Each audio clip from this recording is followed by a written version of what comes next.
mob across Australia continue to fight for our rights and push for justice surrounding the hyper-incarceration of our people and advocating to break state-sanctioned cycles of policies that continue to subjugate our people. From the launch of the Change Direction campaign confronting Indigenous suicide rates to the Tasmanian Aboriginal Legal Services successful bail support program, reducing incarceration through culturally safe support, Indigenous-led initiatives are showing what works. Meanwhile, the First Nations Justice Network is demanding to end policies that continue the stolen generations, citing worsening closing the gap outcomes and state laws that increase youth incarceration.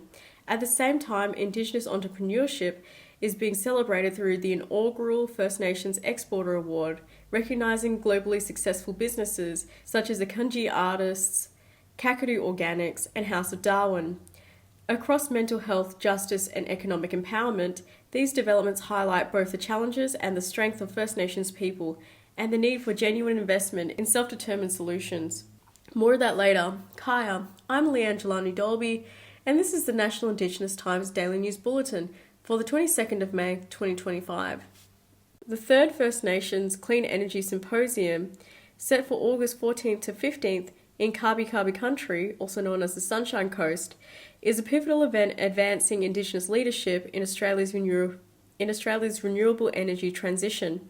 Hosted by First Nations Clean Energy Network and the Indigenous Land and Sea Corporation, the symposium, under the theme of Powering On, follows the federal government's launch of a $70 million First Nations Clean Energy Strategy. The gathering will bring together traditional owners, industry, government, and community leaders to share knowledge, solve challenges, and shape policies grounded in self-determination, free, prior and informed consent, and respect for country. Workshops, case studies, and forums will address key barriers such as historic exclusion, land use issues, and access to capital. A recent Indigenous Land and Sea Corporation guide outlines how First Nations can benefit from government programs like the Capacity Investment Scheme and Future Made in Australia. FNCEN Chair Karina Nolan stressed the need for First Nations to be active co-owners in energy projects, not passive recipients, highlighting that over half of Australia's renewable projects are First Nations land, sea and country. A powerful new campaign titled Change Direction has launched to tackle the alarming rates of suicide in First Nations communities. Led by acclaimed filmmaker Warwick Thornton, the campaign is a collaboration between Westerman Julia Institute, Aboriginal creatives, and agency partners including a parent and photo play. The centrepiece is a short film that explores how cultural connection can help reverse the mental health crisis. It features contributions from poet Dakota Farah, actor Pedria Jackson, and songman Fred Leone, and a palindromic poem to symbolically transform despair into hope. Founded by psychologist Dr. Tracy Westerman, the Julia Institute supports Indigenous-led mental health solutions, including funding scholarships for Aboriginal psychologists in high-risk communities. The campaign seeks donations via changedirection.com.au to continue this work. Launched ahead of National Reconciliation Week 2025, the initiative is backed by a national media rollout, in-flight screenings in Qantas, and a high-profile endorsement from public figures like Adam Goodes, Kathy Freeman, and Kate Blanchett. It aims to shift public discourse by amplifying Aboriginal voices on Aboriginal issues, urging systemic change and national action on Indigenous mental health. Centuries before colonisation, First Nations communities such as Yolngu people of Arnhem Land engaged in global trade with Murchison seafarers, forging cultural and economic ties across oceans. That legacy of exchange and entrepreneurship continues today, and 2025 marks a major milestone with the launch of the First Nations Exporter Award at the Australian Export Awards. The historic recognition celebrates the global success of Indigenous businesses.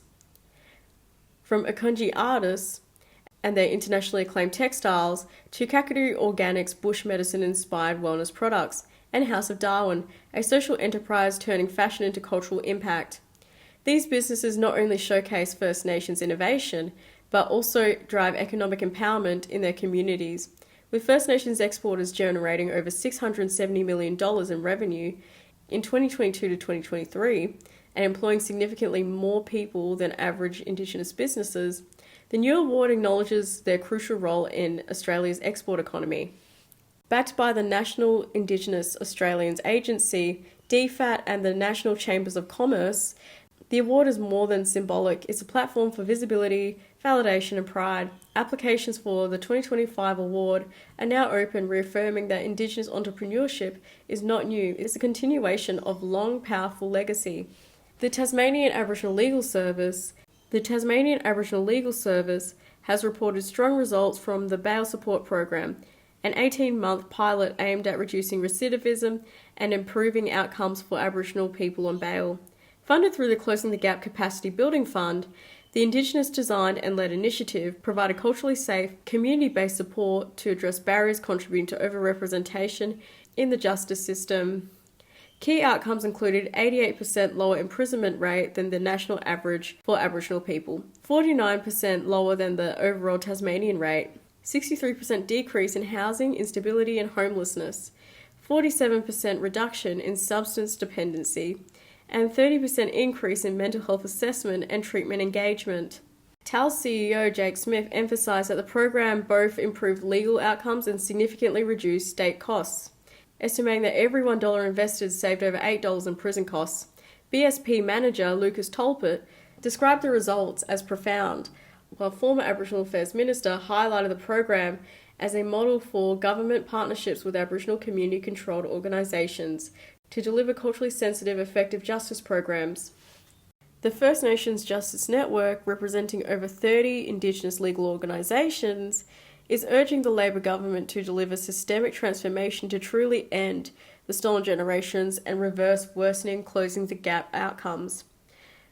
In a submission to the Senate Select Committee on Measuring Outcomes, the network condemned the ongoing removal of Indigenous children, rising incarceration rates, and suicide figures as evidence that harmful policies persist by government choice. Solicitor Serena Kenny said criminalising First Nations people and removing children serves bureaucratic interests rather than communities. Lisa Warner declared that Aboriginal communities are no longer submitting recommendations for negotiation, but issuing a non-negotiable call to action for cultural and systemic reform. Leading voices include Tony McAvoy and Pat Turner have both criticised state and federal governments for failing to uphold human rights obligations and not showing strong enough leadership in implementing the National Agreement on Closing the Gap. Recent state law changes in Queensland, NT, New South Wales, and Victoria are expected to increase the incarceration of First Nations people, particularly children. Victoria's decision to toughen bail laws, despite lacking evidence of improved safety, has drawn particular criticism, especially after reports of overcrowded prisons and cultural neglect of Aboriginal women in custody. Mob Strong's Bettina Cooper and Senator Lydia Thorpe both condemned the Labor government for increasing incarceration and child removals, called for funding to be redirected to preventative community-based solutions. The message from Indigenous leaders is clear: governments must stop harmful policies, fund alternatives, respect self-determination, and act decisively to end structural injustice, not just make symbolic commitments.